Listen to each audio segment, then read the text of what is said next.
Mummy, पप्पाकडचे नातेवाईक कसे होते ग? अरे तुझ्या पप्पांकडचे नातेवाईक आमच्या लग्नामध्ये नुसता मठ्ठा पिले आणि जाताना साड्यांचा गट्टा चोरून घेऊन गेले.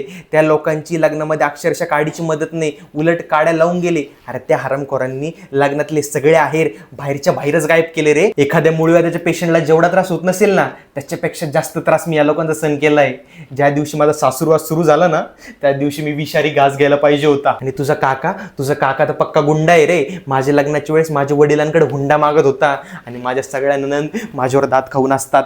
पण मी जर ठरवलं ना, त्यांच्यावर सगळ्यांवर आहे ना रेशनचा भात खायची वेळ आणू शकते. तेव्हाच समजलं ही सगळी लोक डोक्यावर नाही ढुंगणावर पडली आहेत. मम्मी, मग तुझे माहेरचे नातेवाईक कसे ग? बाळा, तुला जे सगळं साम्राज्य दिसतंय ना, ही खाट, तो माठ आणि ते कपाट, हे सगळं माझ्या माहेरवरून आलंय. माझ्या माहेरच्या लोकांचं माझ्यावर खूप प्रेम आहे रे बाळा. माझ्या वडिलांचं, आईचं आणि भावाचं माझ्यावर इतकं प्रेम आहे ना, की मागच्या धोंड्याला तुझ्या वडिलांना एक होंडा आणि एक बैलाचा गोंडा बांधून परत पाठवून दिलं होतं. माझ्या आईने अक्षरशः मला मूळव्याधाच्या कुंभाप्रमाणे जपलं. मी घरातल्या भाकरी करता करता BSc हागरी झाले बाळा.